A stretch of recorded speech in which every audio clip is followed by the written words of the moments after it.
Okay, so it's the final day of Romford Horror Festival, and we are here with some filmmakers who've just had their film screened in the Short Film Showcase. So would you just like to introduce yourself and your film that we've just seen, please, starting with yourself? Hello, my name is Joseph Archer, the co-director of The Mean Spirited. Evan Preston with Demon in the Bottle. Hello, my name is Alice Ryan. I'm the producer for Room 301. Hello there, my name's Ross Sandbridge and I was one of the actors in Room 301. Fantastic. Great short films, all of you. Congratulations. Great to have you with us in the festival. First question, talking about film festivals, why would you say that film festivals are important to indie filmmakers such as yourself? What would you say the importance of film festivals? For what we're doing right now, like, you know, not only exhibiting the work, but also letting the kind of creatives behind it talk about the behind the scenes, taking questions from either fans or other filmmakers and things like that. It's incredibly important. You know, it's one of the reasons I came here, even though none of the transport is working. And I'm on the other side of London. I was like, no, I'm going to come out here to hear the audience react to the film, see what they got, see what they didn't like, so I can improve as well. To translate the ideas to the audience and ultimately exposure. And because, yeah, this is the sort of the grassroots of everything. Yeah. Thank you, Evan. Yeah, it's very much about that atmosphere that's in the room. I think with a film festival, you can distill the mood of a film better than anything else. I mean, it's not quite the same with watching it on YouTube or Vimeo or whatever that may be. When you're in the room with people and you sense that atmosphere, you know whether your film has landed, sometimes for the better, sometimes for the worse, but either which way, you know, and you get to meet other filmmakers, other fans of films. It's a brilliant experience. Film festivals are crucial for filmmaking. Yeah, I couldn't agree more. The networking side of it is fantastic. It is a chance for you to share your work, to connect with other creatives. It's a shame to make a film and then have it sit there. Why make it if you don't want to share it with others and learn from the experience? And as you say, learn how the audience reacts and things like that. So it's incredibly important. And thank you for people like you guys, really. Ross, yourself? I think it's all pretty much been said, but I would say that coming to these places, you get to, don't just watch the films, but actually work with the people that then you may end up being in the films thereafter. So it's like, in a way, it's like a family. And so, let's hope the festivals continue and to be successful as they are now. Very well said. So, Alice, and you and your kind of crew of South End filmmakers, you've had more than one film this year and in previous years, so you've returned. Great. Evan, you had a film here last year? Or yes, the Romford Film Festival, wasn't it? The Stag, right? Yeah, that's right. Am I forgetting another one? Was there another one of yours? Just the Stag? No, just Romford with the Stag, yeah. You haven't heard the film with us before? No. But Chris was in Feed Me. Yes, Chris is you made this with? Mr. Blakely, yeah. Yes, he was in Feed Me, which has just won several awards. Awards. Yeah. Exactly. So it's great to have you with us and returning. So my next question would be, one thing that you wish you knew before you started making the films that we've just seen. If there was one thing you wish you'd known going in, what would it be? Do you want to start? As in going into the process of making the film. Yeah. We had, during the filming, some people resurfacing the roof of the building that we were on, and the venue people helpfully didn't tell us about this. So the thing is, we did quite an intricate one shot that lasts for about 17 minutes. This is a shorter cut of the film, and we were just trying to do these really emotional, impactful, quite choreographed shots. And then just suddenly 5 workmen just started to work on top of the roof. And the best part of it was they were using solvents to take off what was on the roof previously. So solvent gas started to go into the room we were in. So we're already delirious anyway. And then to have this, we had to literally go on the roof and work out what was going on. And it was just hilarious thing. If we weren't under enough pressure enough to try and achieve it in one day, because we had the rehearsal day and then the filming day, we then had to contend with having fairly hazardous fumes and other things going into the space. Yeah. So I wish the venue had told us that they were going to do that, and hence, everybody in all the process has sort of hitches that come in during. But I wish they would have, we would have known that would have been something we would have faced. But the show goes on. Yeah, it's a good one. Like kind of pre-planning, you can do all the pre-planning you can, but I guess that then the world throws you something that you weren't expecting completely. Yeah. Evan, probably how to animate. I mean, I'd worked with like smaller type animations before, but this was a bit of a different beast because every frame in the film is like hand painted. So it was lots and lots of paintings and lots of time that took up doing all the paintings. So yeah, by the end of it, I just didn't want to sit paintbrush again. So yeah, knowing how much time that would take and probably planning for that a little bit more. But luckily it was over lockdown, so everything had kind of shut down. I wanted to keep filmmaking, and that was one of the best ways to do it. And that was kind of because I was working on The Stag, and that was kind of in a post-production nightmare at the time. So I want to keep filmmaking. I worked on Demon in the Bottle and animation. We were quite lucky. Everything was going incredibly smoothly. And we had a fantastic venue, absolutely brilliant people on board. And we brought Ross on, in case you hadn't realised, Ross was not Samantha Anderson in the film. He was our other. Great actor. Surprised to me too. And so we brought Ross, and Ross has worked on Star Wars, he's worked on major projects, so it was so lovely for him to come on board for our film. And we had this specialist costume made so that it wasn't just a sheet over someone, he was completely engulfed in this thing. And we spent a very long time figuring out how to get this thing on our actor 2 or 3 days beforehand. Brilliant. We're going to save loads of time, we're going to get this on, we're going to get the shoot done, fantastic.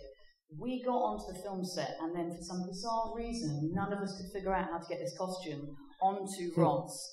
So we're all getting very nervous because, oh gosh, Andy Serkis would never ever have this problem with his actors, and there's us trying to get this costume onto Ross. And you pinned it. I've got a video of it. I took loads of photos. So even more time practicing how to get a costume on an actor is probably what I would have loved for this film. But it worked out in the end.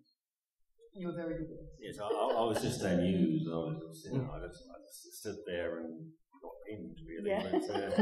But I think there was one thing I didn't know there was. Apparently there was actually a real ghost at the hotel. Yes.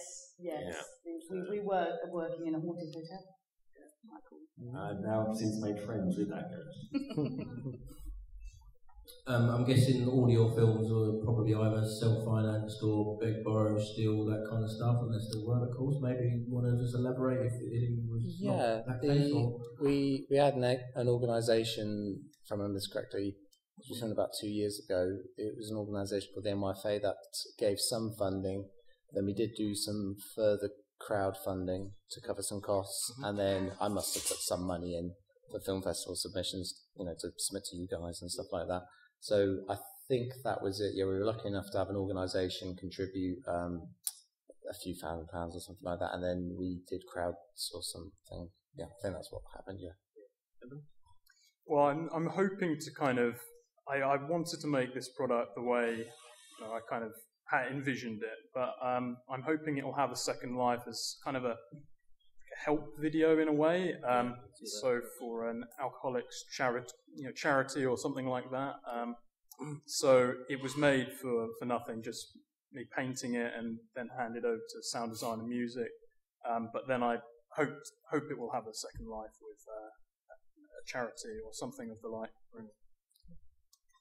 Yes, and I'm afraid to say, guys, we were gifted the hotel. Not that we now own it, but it was during one of the many lockdowns that we went through where Kim, who was absolutely wonderful at the Westcliff Hotel, answered an email of ours where we said, you know what, we would love to recreate this film. We had this idea, it was set in a hotel, and then we all sat down and went, none of us are going to be able to get a whole hotel. How are we going to do this? And then with the lockdowns, we thought, well, we'll try and see if we can get a brilliant building or a fantastic hotel that we can work in, and just crossed our fingers and sent out an email, and Kim was amazing and said, yeah, it's being revamped, we are going to do a huge deep clean afterwards, so if you want to come in and work, then go for it. So it was all self-funded, and yeah, we were incredibly lucky, and a lot of people that we work with were doing it for a work experience as well. And I've mentioned before, when working with Ark Indie, we've had a lot of people that have worked with us that have then gone on and they've got into their universities as a result of the credits they've had with us and things. So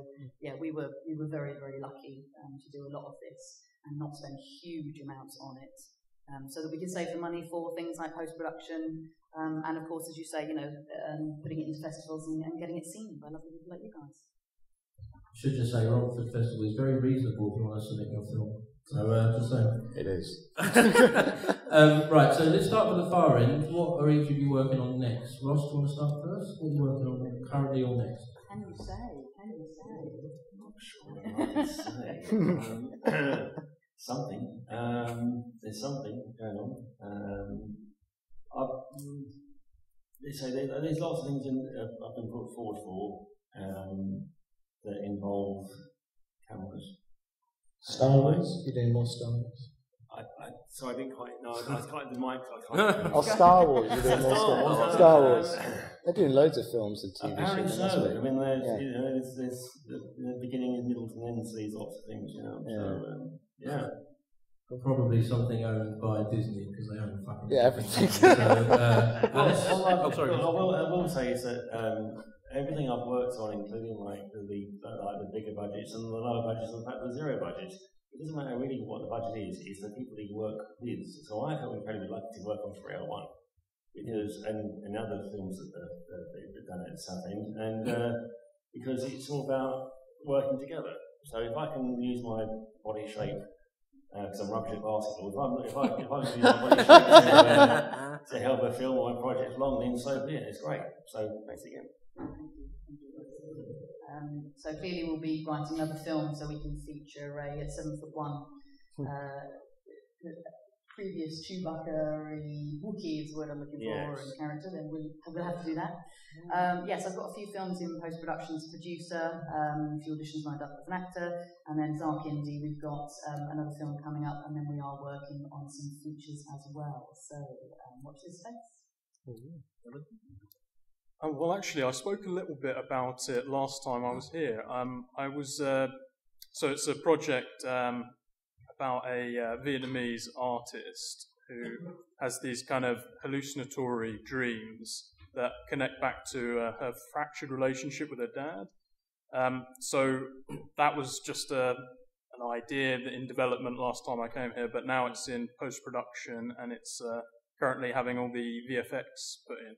I hope to actually complete the CGI by the end of, hopefully, this month. Fingers crossed. But that's in the works at the moment, but there's also some in early development as well, a kind of a project about the personification of death, which is early days at the